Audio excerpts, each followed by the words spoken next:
नमस्कार दोस्तों, मैं राजेंद्र दूत नरेंद्र एकेडमी गुड्डागौड़ जी की तरफ से इस YouTube चैनल पर आपका स्वागत करता हूं, हार्दिक अभिनंदन करता हूं। और जो अपना जनरल इंग्लिश का जो टॉपिक चल रहा है क्लॉजेज, जिसके हमने 2 वीडियोज अपलोड कर दिया है और आज इसका तीसरा वीडियो आपके सामने अभी आने वाला है। और उसका कल हमने जहां अंत किया था, जहां से हमने वीडियो को ड्रॉप किया था, हमने जिस पॉइंट को छोड़ा था, जिस पर हम आगे बढ़ते हैं, तो अपना कल का जो पॉइंट था जहां से आज हमें अपने इस वीडियो को स्टार्ट करना है वो है नाउन क्लोज। तो अपन देखते हैं इसको आगे।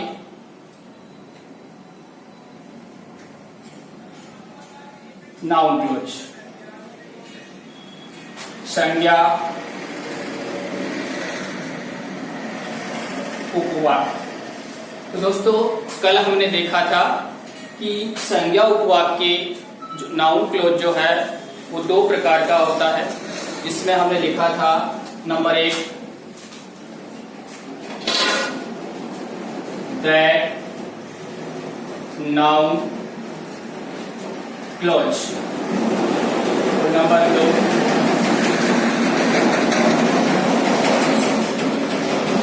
Question close. तो नाउन क्लोज के जो 2 प्रकार हैं, जिनमें पहला प्रकार है दैट नाउन क्लोज, दूसरा प्रकार है question close. Noun close, that noun close के बारे में हमने कल जाना था कि दैट नाउन क्लोज है वो 2 स्टेटमेंट्स को जोड़ने का कार्य करता है। हमने यहां लिखा था कि ये स्टेटमेंट्स को जोड़ता है। तो दैट नाउन क्लोज का कार्य है स्टेटमेंट्स को जोड़ना, जो केवल साधारण कथन होते हैं उनको जोड़ने का यह कार्य करता है। क्वेश्चन क्लोज के बारे में हमने कल चर्चा की थी कि ये क्वेश्चन को जोड़ता है, यानी प्रश्न को जोड़ता है। एक स्टेटमेंट से एक प्रश्न को जोड़ता है, एक कथन से एक प्रश्न को जोड़ता है। और जैसा हमने कल चर्चा की थी कि क्वेश्चन 2 प्रकार के होते हैं। एक होता है WH क्वेश्चन, जो किसी न किसी WH वर्ड से स्टार्ट होता है, जैसे वेयर है, व्हाट है, व्हाई है, हाउ है। और एक क्वेश्चन होता है यस नो टाइप क्वेश्चन, जो किसी न किसी हेल्पिंग वर्ब से स्टार्ट होता है। तो अब हमें आगे देखना है कि जो दैट नाउन क्लोज है ये एक वाक्य में किस प्रकार से फंक्शन करता है, कार्य करता है। तो आप लिखोगे that noun close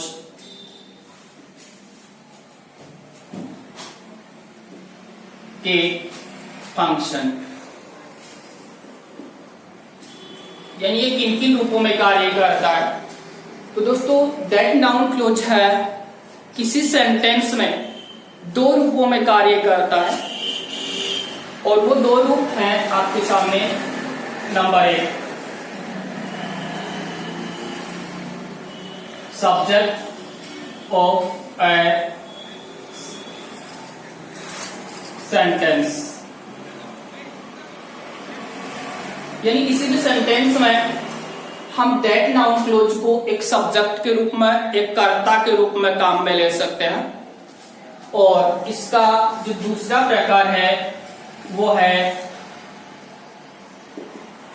object of sentence, यानी दैट नाउन क्लोज का प्रयोग है वो किसी सेंटेंस में एक ऑब्जेक्ट के रूप में भी हो सकता है। यानी दैट नाउन क्लोज है ये 2 रूपों में फंक्शन करता है। किसी भी सेंटेंस में 2 रूपों में ये काम में लिया जा सकता है। एक होता है सेंटेंस के सब्जेक्ट के रूप में और दूसरा होता है ऑब्जेक्ट के रूप में। यानी किसी सेंटेंस में जो वर्ब प्रयुक्त होती है उस वर्ब के सब्जेक्ट या उसके ऑब्जेक्ट के रूप में हम दैट नाउन क्लोज का प्रयोग कर सकते हैं। तो इसके लिए दोस्तों हम अलग अलग एग्जांपल्स लेते हैं और उन एग्जाम्पल्स की मदद से हम ये समझने का प्रयास करते हैं कि किस प्रकार से दैट नाउन क्लोज का एक सेंटेंस में प्रयोग हो सकता है। जैसे आपके सामने एक एग्जाम्पल है, दैट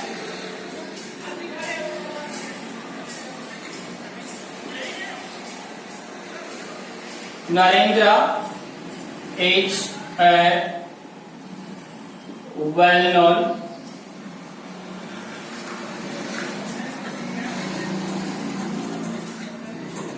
coaching is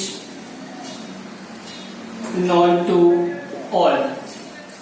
जैसे फ्रेंड्स आपके सामने एक छोटा सा सेंटेंस लिखा हमने, that Narendra is a well-known coaching is known to all। आपके सामने जो सेंटेंस है, पहले हम इसको अलग अलग वर्गीकृत करते हैं, अलग अलग चिन्हित करते हैं कि इसमें किस किस का प्रयोग हुआ है। जैसे सबसे पहले आपके सामने लिखा है दैट, इसको हमने अंडरलाइन किया। दैट के बाद में हमें देखने को मिल रहा है Narendra is a well known coaching, और इसके बाद में हमें देखने को मिल रहा है इज नोन टू ऑल। तो हमने इस सेंटेंस को 3 पार्ट्स में विभाजित कर दिया है। एक जगह दैट है, आगे लिखा Narendra is a well known coaching, फिर आगे लिखा इज नोन टू ऑल। दोस्तों इस सेंटेंस में ये जो इज है ये एक लिंकिंग वर्ब है,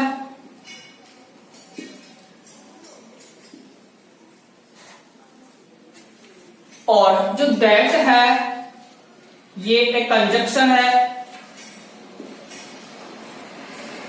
कंजक्शन भी कैसा है,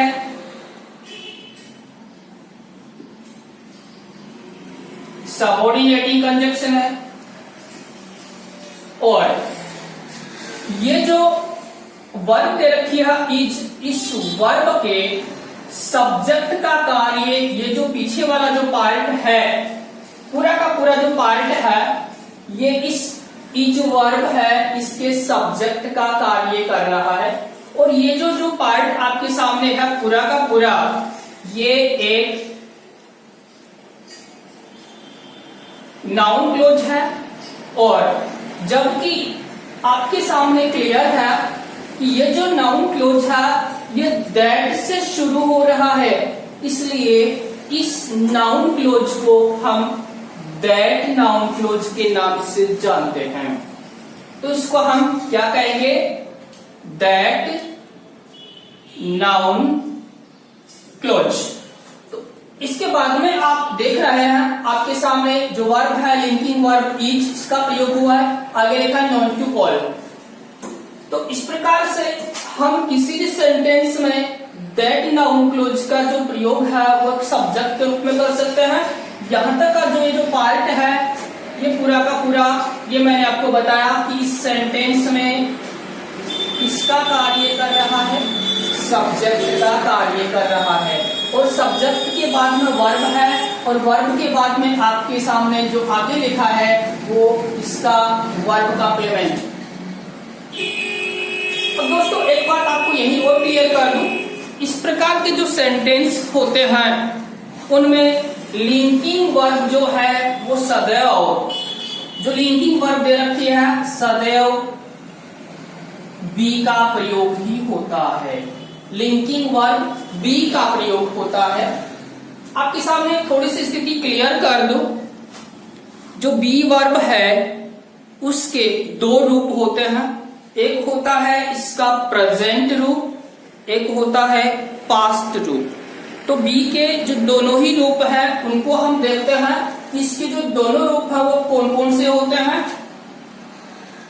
तो बी है उसका एक तो है प्रेजेंट रूप, एक होता है पास्ट रूप।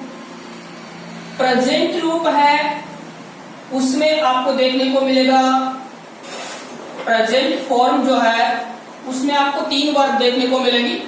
एक होगा इज, एक होगा आर और एक होगा M.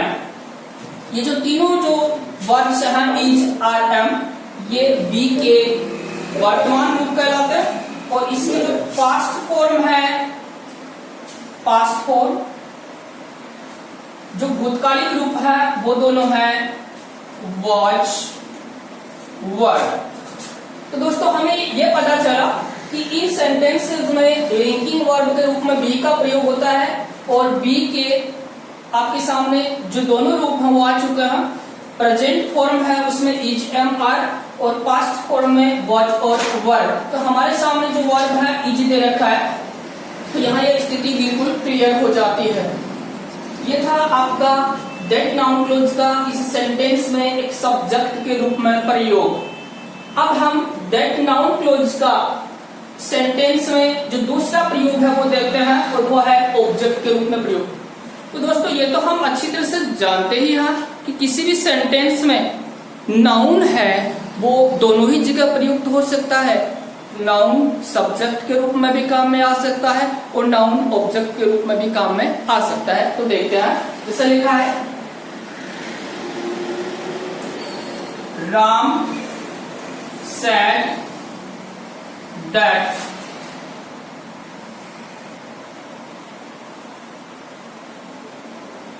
he is living in Jaipur. इसे लिखा Ram said that he is living in Jaipur. Ram ने कहा कि वह जयपुर में रह रहा है। आपके सामने जो सेंटेंस है इसमें देखो, आप देखेंगे इस सेंटेंस के अलग अलग पार्ट्स जैसे आपके सामने इंगित हो रहे हैं इस प्रकार से। जैसे इस सेंटेंस का जो सब्जेक्ट है यहाँ राम है, इस सेंटेंस की जो वर्ब है ये सेड है और सेड के बाद में जो पूरा का पूरा जो पोर्शन बचा हुआ आपका that he is living Jaipur, इसको हम ऑब्जेक्ट के रूप में चिन्हित करते हैं। तो ये इस सेंटेंस का क्या हुआ, ऑब्जेक्ट हुआ। और इस सेंटेंस में वापस यहां नजर डालते हैं, जिस कंजक्शन का प्रयोग हुआ है वो कंजक्शन कौन सा है, दैट कंजक्शन। और ये दैट फिर कौन सा कंजक्शन है, सबऑर्डिनेटिंग कंजक्शन है। तो हम यहां नोट कर देते हैं ये सबऑर्डिनेटिंग कंजक्शन है। और इसके आगे का जो पार्ट है जो इसके ऑब्जेक्ट के रूप में कार्य कर रहा है, वैसे आपकी जानकारी के लिए बता दूं कि ये जो क्लोज है वो तो सबऑर्डिनेटिंग क्लोज है, हम पहले इसके बारे में चर्चा कर ही चुके हैं। और साथ में इसमें जो वर्ब भी दे रखी है और इसको हम सबऑर्डिनेटिंग क्लोज के नाम से जानते हैं। तो हम इतना समझ चुके हैं कि हमारे सामने जो दैट नाउन क्लोज दिया हुआ है, दैट नाउन क्लोज एक सेंटेंस में दो प्रकार से कार्य कर सकता है। यानी किसी सेंटेंस में सब्जेक्ट के रूप में, जैसे हम सब्जेक्ट हुए वर्ब भी कह सकते हैं, ऑब्जेक्ट के रूप में यानी किसी वर्ब के ऑब्जेक्ट के रूप में भी काम ये कर सकता है। तो ये था दोस्तों आपका नाउन क्लोज जो दो प्रकार से कार्य करता है किसी सेंटेंस में। और इसके बाद का जो अगला अपना जो पॉइंट है वो आएगा अपना रिलेटिव क्लोज। तो अपन देखते हैं आगे अपने टॉपिक को, relative close.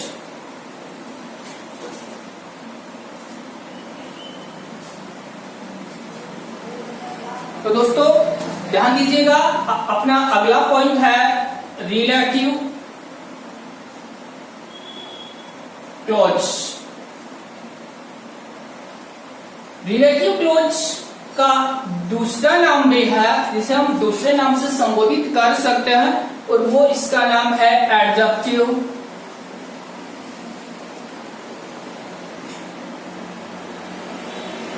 Close. Adjective close, relative close या एडजेक्टिव क्लोज, दोनों ही नामों से हम इसे पुकार सकते हैं। दोस्तों रिलेशन से बना है रिलेटिव।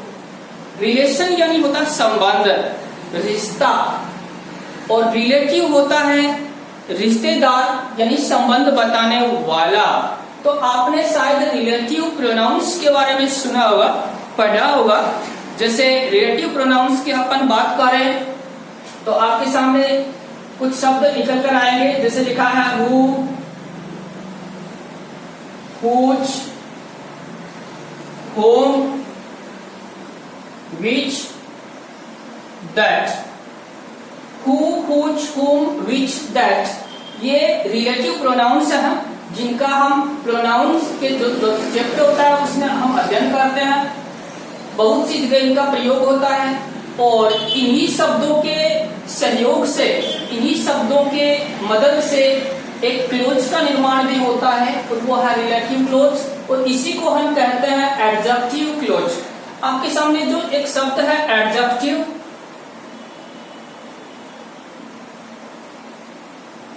दोस्तों हिंदी में हम पढ़ते हैं विशेषण के बारे में। विशेषण यानी संज्ञा की जो विशेषता बताने वाले शब्द होते हैं उनको विशेषण कहा जाता है। इंग्लिश में भी यानी अंग्रेजी में भी जो विशेषण होते हैं, संज्ञा या सर्वनाम की विशेषता बताने वाले शब्द, वो दो प्रकार के हैं। और अंग्रेजी में जो दो प्रकार के विशेषण हैं उनमें से पहला प्रकार है आपके सामने एडजेक्टिव, और दूसरा जो प्रकार होता है उसको कहा जाता है एडवर्ब। तो दोस्तों एडजेक्टिव क्या होता है? एडजेक्टिव होता है संज्ञा विशेषण, यानी ये संज्ञा की विशेषता बताता है, और एडवर्ब होता है क्रिया विशेषण, यानी ये क्रिया की विशेषता बता देता है। तो इसके बारे में हम चर्चा करेंगे थोड़ा सा आगे चलने के बाद, यानी अपना जो ये पॉइंट है ये जब खत्म हो जाएगा इसके बाद में हम इस एडवर्ब्स वाले टॉपिक पर आएंगे। तो इससे पहले हम देखते हैं अपना एडजेक्टिव क्लोज या रिलेटिव क्लोज। तो दोस्तों हमें समझ लेना है कि वे शब्द जो किसी संज्ञा का दूसरी संज्ञा के साथ संबंध दर्शा देते हैं वो रिलेटिव वर्ड्स कहलाते हैं, और इसी तरह है जो रिलेटिव क्लोज है वो भी संबंध दर्शाने का काम करते हैं। जैसे आपके सामने एक सेंटेंस आएगा, जैसे लिखा है the boy who stole my purse is standing there. इससे आपके सामने छोटा सा सेंटेंस लिखा है the boy who stole my purse is standing there. लड़का जिसने मेरा पर्स चुराया था वहां खड़ा हुआ है। तो देखो आपके सामने नाउन लिखा है द बॉय और आगे लिखा है हु स्टोल माई पर्स, यानी ये जो यहां तक का ये जो वाक्यांश है ये इस लड़के के साथ संबंध दर्शा रहा है कि ये वही लड़का है जिसने मेरे पर्स को चुराया था, और उसके बारे में विवरण आगे दिया हुआ है कि वो वहां खड़ा हुआ है। तो इस प्रकार से हम रिलेटिव क्लोजेस का प्रयोग करते हैं। दोस्तों यहां आपको एक बात और बता देता हूं, कभी कभी हमारे सामने एक वर्ड और आता है, ये तो क्लोज है, एक वर्ड और आता है फ्रेज। कभी कभार हमारे सामने इस प्रकार के स्थिति आ जाती है, हम ये नहीं समझ पाते हैं कि ये क्लोज है या फ्रेज है, क्या है ये। तो थोड़ा सा आपको डिफरेंस बता देता हूं, बाद में अपन जब इस टॉपिक को और आगे बढ़ाएंगे तब इसको डीपली समझने का प्रयास करेंगे हम। तो दोस्तों सीधी सी बात आपको याद रखनी है, जो फ्रेज होता है ये ओनली ग्रुप ऑफ वर्ड्स, ये केवल शब्दों का एक समूह होता है दोस्तों। और ये जो फ्रेज होती है इसमें नो सब्जेक्ट वर्ब कॉम्बिनेशन, यानी फ्रेज वह होती है, यानी एक वाक्यांश, फ्रेज को हम हिंदी में कहते हैं वाक्यांश।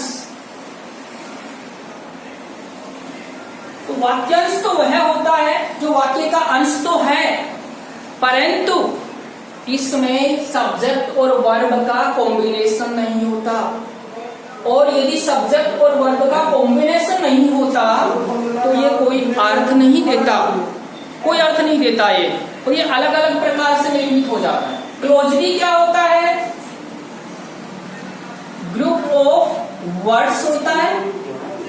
क्लोजली क्या होता है? ग्रुप ऑफ वर्ड्स, यानी ये भी एक शब्दों का समूह होता है, परंतु तो थोड़ा सा हटकर होता है। यहाँ क्या होता है? सब्जेक्ट और वर्ब का कॉम्बिनेशन होता है, यानी एक क्लोज वही है जिसमें एक सब्जेक्ट हो और कम से कम एक वर्ब दी हुई हो। जहां वर्ब आ जाती है वहां क्लोज होता है। तो आपके सामने जो देखो जो पार्ट लिखा है, टू स्टोल माय पर्स, यहां आपके सामने साफ साफ दर्शा रहा है स्टोल, ये वर्ब है, और इस वर्ब की वजह से ये क्लोज का कार्य कर रहा है। यदि यहां थोड़ा सा शब्द चेंज हो जाता, देखो हमने एक थोड़ा सा शब्द चेंज किया है, स्टोल की जगह विद लिख दिया। अब देखो सेंटेंस में the boy with my purse is standing there, the boy with my purse, मेरे पर्स को लिए हुए लड़का। अब भी बात वही है, परंतु यहाँ वर्ब नहीं दे रखी है। तो दोस्तों अब विथ लगते ही स्टोल यदि हट जाता है तो ये जो वाक्यांश है इसको क्लोज नहीं कहेंगे, ये क्या हो जाएगा? एक फ्रेज हो जाएगी, एक वाक्यांश हो जाएगा। तो आपने शॉर्टली ये जाना कि एक क्लोज और एक फ्रेज में क्या अंतर होता है, इसको हम आगे डीपली देखेंगे। अब दोस्तों बात आती है रिलेटिव या एडजेक्टिव क्लोज। तो हम थोड़ा सा और गहराई में चलते हैं। जो एडजेक्टिव क्लोजेज हैं, जो रिलेटिव क्लोजेज हैं, ये दो प्रकार से कार्य करते हैं सेंटेंस में, दो प्रकार के होते हैं ये। तो आप लिखिए there are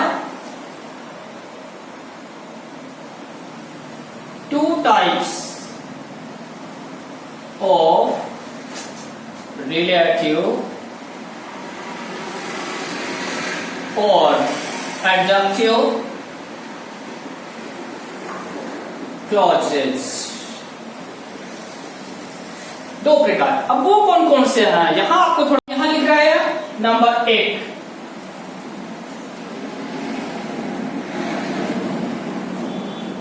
defining relative clause.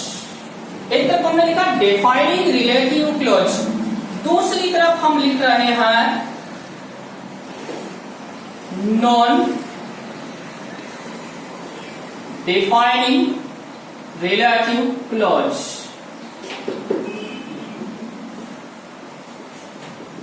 ये दो प्रकार है आपके सामने। पहला प्रकार है डिफाइनिंग रिलेटिव क्लॉज और दूसरा प्रकार है नॉन डिफाइनिंग रिलेटिव क्लॉज। दोस्तों समझना बहुत ही आसान है। हम इनके बारे में चर्चा करते हैं कि इन दोनों में क्या अंतर होता है। तो हम यहां लिख रहे हैं व्हाट इज द डिफरेंस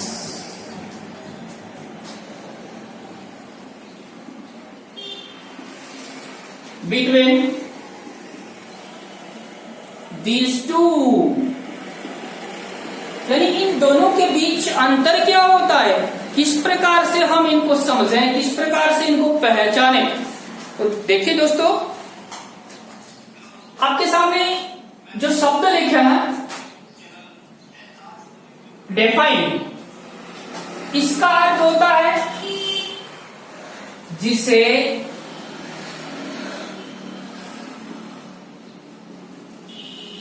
परिभाषित किया जा सके। डिफाइनिंग होता है जिसे परिभाषित किया जा सके। जिसे सीमित किया जा सके, परिभाषित किया जा सके, सीमित किया जा सके। साथ में लिखा है नॉन डेफाइनिंग। नॉन डेफाइनिंग इसका अर्थ होता है जिसे परिभाषित करने की आवश्यकता नहीं हो, यानी ऐसा रिलेटिव क्लोज जिसको परिभाषित करने की आवश्यकता ही नहीं हो, यानी जो पहले से ही परिभाषित हो। तो दोस्तों इसको तो हमें परिभाषित करने की आवश्यकता होती और इसको परिभाषित करने की आवश्यकता नहीं होती, यह पहले से ही परिभाषित होता है। दूसरे शब्द में हम कह सकते हैं कि ये मॉडिफाइड होता है। दूसरे शब्द में हम क्या कह सकते हैं कि ये जो नॉन डेफाइनिंग रिलेटिव क्लोज है ये पहले से ही मॉडिफाइड होता है, यानी निर्धारित होता है, परिभाषित होता है, सीमित होता है। जैसे दोस्तों इस बात को हम थोड़ा सा अलग हटकर दूसरे तरीके से समझने का प्रयास करते हैं। जैसे मान लीजिए हमारी जो संस्था है, कोई भी संस्था है या कहीं भी, जैसे मान लीजिए कोई कार्यक्रम हो रहा हो, उस कार्यक्रम में हिस्सा लिया जाता है, पार्टिसिपेशन होता है, पार्टिसिपेट किया जाता है लोगों के द्वारा या प्रतिभागियों के द्वारा, कलाकारों के द्वारा। तो अमूमन देखने में आता है दोस्तों कि कुछ एक लोग ऐसे होते हैं जो सक्रिय रूप से कार्यक्रम का हिस्सा होते हैं और कुछ एक लोग ऐसे होते हैं जो कार्यक्रम का हिस्सा तो होते हैं परंतु वे सक्रिय नहीं होते। जैसे आपने भी देखा होगा कि कोई भी प्रोग्राम हो, कुछ एक लोग स्टेज पर होते हैं और कुछ एक लोग नीचे होते हैं, दूब घास पर बैठे हुए होते हैं। तो जो लोग मंच पर होते हैं, स्टेज पर होते हैं, जो प्रस्तुति देते हैं, वो परिभाषित है दोस्तों, सीमित है दोस्तों, और वो मॉडिफाइड है। परंतु जो लोग हमारी तरह है, दूब घास पर बैठकर तालियां बजाते हैं, वो अपरिभाषित हैं, असीमित हैं और उनको परिभाषित करने की आवश्यकता है, हम परिभाषित कर सकते हैं। तो ये एक छोटा सा एग्जाम्पल था, सीधा सा, सटीक सा, जिसके द्वारा हम समझ सकते हैं। अब देखो दोस्तों, एक इसका बहुत ही महत्वपूर्ण डिफरेंस है, बहुत ही आसानी से समझ में आ जाएगा वो आपके। तो इसको हम देखते हैं कि क्या डिफरेंस होता है। देखो आपके सामने इधर लिखा है डिफाइनिंग रिलेटिव क्लोज। तो डिफाइनिंग रिलेटिव क्लोज के नीचे मैं यहाँ कुछ लिख रहा हूं और वो यह है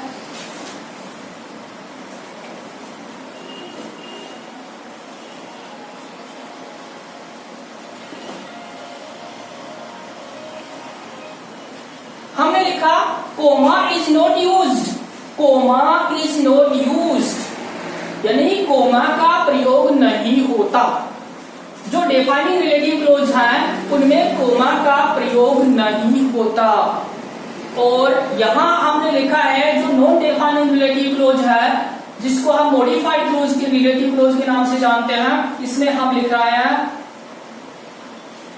coma is used. Very simple दोस्तों, बहुत आसान है पहचानना। एक छोटी सी जो कोमा है जिसको हम हिंदी में अल्प विराम के नाम से जानते हैं, यानी आपको ध्यान रखना है दोस्तों कि यदि सेंटेंस में नाउन के बाद, इसके बाद में नाउन के बाद में जो प्रयुक्त नाउन है सेंटेंस में, उसके बाद में यदि सेंटेंस में कोमा का, अल्प विराम का प्रयोग हुआ है तो वो कौन सा रिलेटिव क्लोज है दोस्तों? वो है नॉन डिफाइनिंग रिलेटिव क्लोज, यानी वो है मॉडिफाइड क्लोज। क्योंकि वहां ये जो कोमा है वो जो नाउन प्रयुक्त हुआ है हमारे सामने, उस नाउन को मॉडिफाइड कर देता है, परिभाषित कर देता है, सीमित कर देता है दोस्तों। और यदि आपके सामने किसी सेंटेंस में नाउन के बाद में कोमा का प्रयोग नहीं है तो वहां डेफाइनिंग रिलेटिव क्लोज है, जिसको हम परिभाषित कर सकते हैं दोस्तों। तो अब हम इसके एग्जाम्पल देखते हैं और छोटे से एग्जाम्पल से हम समझने का प्रयास करेंगे। जैसे आपके सामने लिखा है एग्जाम्पल, जिसे लिखा है द बॉयज हु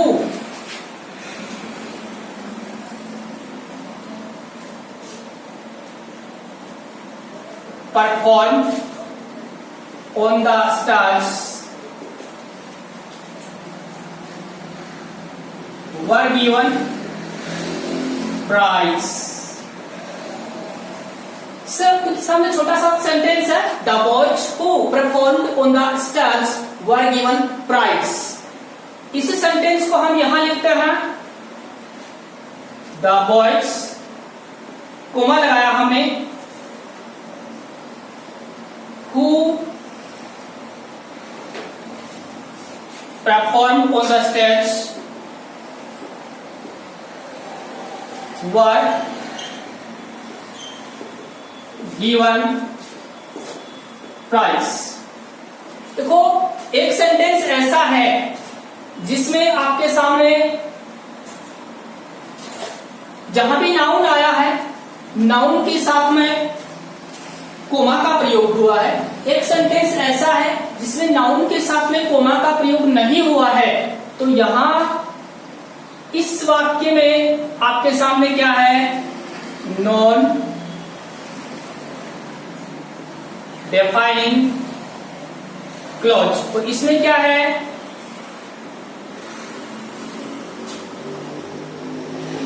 यह आपका है डेफाइनिंग क्लॉज और यह है नॉन डेफाइनिंग क्लॉज। तो दोस्तों आज के वीडियो में हमने रिलेटिव क्लॉज के बारे में जाना। अगला जो अपना वीडियो अपलोड होने जा रहा है उसमें हम पढ़ेंगे, अपना अगला जो टॉपिक है वो पढ़ेंगे और वो है एडवर्ब क्लॉज। एडवर्ब क्लॉज, जैसा हमने एडवर्ब के बारे में अभी थोड़ी देर पहले चर्चा की थी। तो इस वीडियो के लिए आप कल तक के लिए इंतजार कीजिए, जिसमें आपको बहुत कुछ बहुत ही आसानी से सीखने और समझने को मिलने वाला है। तब तक के लिए आप आज के इस वीडियो को ध्यान से देखिए और लाइक कीजिए, शेयर कीजिए और सब्सक्राइब कीजिए और मुझे इजाजत दीजिए। नमस्कार।